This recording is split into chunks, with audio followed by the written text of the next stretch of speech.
I'm going to try to share with you a symbol I have in my head. I feel that I think in symbols, and I want to share one with you. Just a second.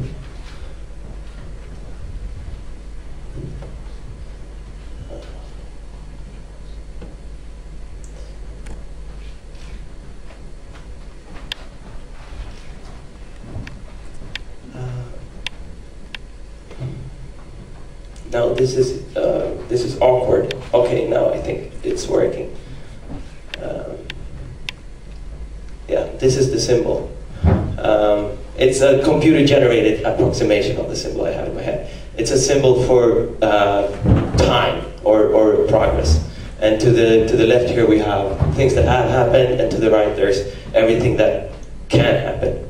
And I don't have a screen down here. This is today in the center.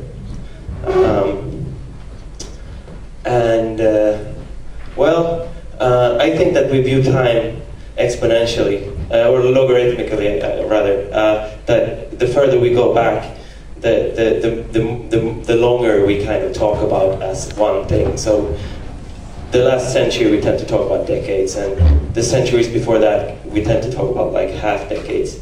And as we go back, we talk about centuries. Middle Ages we rarely talk about at all, and then we talk about millennia. And before, like 10,000 years ago, everything is like, yeah, it's something between 50 or 200,000 years ago. And this is totally unscientific, but I have plotted the events that I will talk about, like somehow trying to fit them into scale. So I'm going to go through a series of revolutions and inventions the last 600 years. The printing press, as you know, it tore Europe from the Pope's hands and gave it to the nation states. Daily newspapers, as we know them today, started appearing like in the first half of the 19th century. Sorry.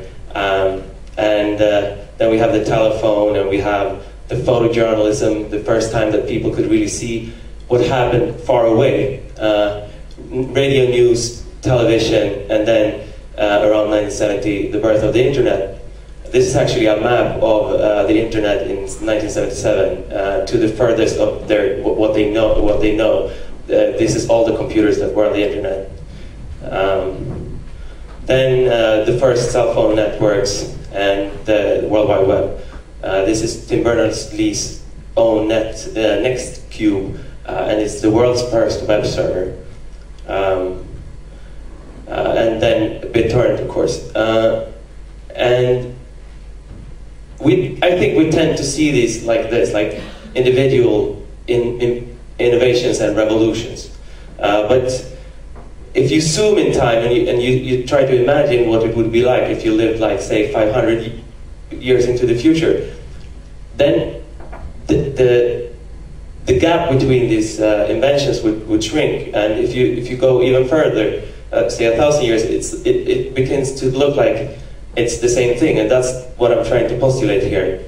Everything that happened between the printing press and the internet is really one revolution, and it's a lot bigger than I think that we tend to view it right now. I think someone like compared it to fire. I don't know if it was Joachim.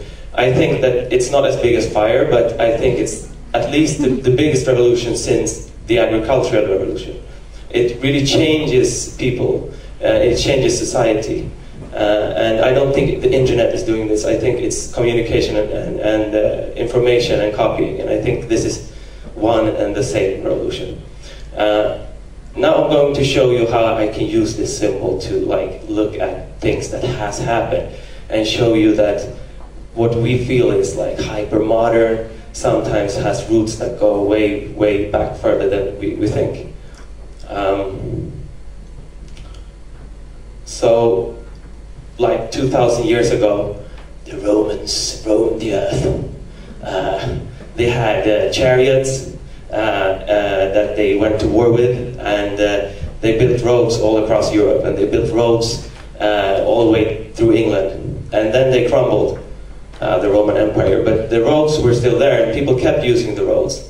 And they built various wagons and horse carriages, and they kept using the same old roads. And they built horse cars on rails in the cities, and then they built railways, and then they built, they colonized America, and they built railroads in America as well. And then the Americans wanted to go to space. Now, this might seem unrelated, but I'll show you why it's not. The space shuttle, in order to lift from Earth, it has two booster rockets. It's the rockets on the side of the big orange thing. And these booster rockets are the thing that just takes it away from the Earth's surface and shoots it in space. And then they fall down. These booster rockets, well, they built them in Utah. And then they had to get them to Cape Canaveral in Florida, of course, where the space shuttle is launched. So they had to move them by train. And the US standard railroad gauge is 4 feet and 8.5 inches. So that's really the dimension that says how big you can build these rockets, right? Because they have to be able to pass through tunnels and everything, and everything is, the limit is related to this, the width between the tracks, of course. Now, it's a quite odd, like, even with imperial metrics, it's a quite odd number, like 4 feet, 8.5 inches. And why is that? Well, because when they built the railroads in America, they built them like that because they'd always built them like that. They built them that way in America because that's the way they built them in England.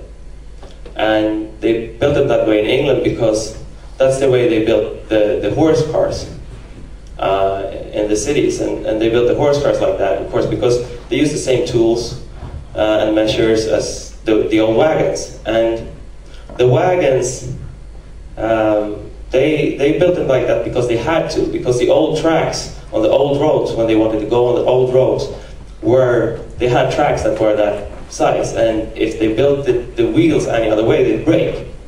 And the reason why the old tracks were like that is because the Roman chariots had that dimension between the wheels, 4 feet and 8.5 inches. Now, I'm not a rocket scientist, but I think that, like, the dimension of these booster rockets has to have some relation to the size and the design of the entire space shuttle. So, in a way, the reason the space shuttle is built like it is because the width of 2 horses 2,000 years ago, because that's what the Romans used as a measurement, right? So I will leave you with an image of my 2 horses and my sister and niece. Well, that's it. Thank you.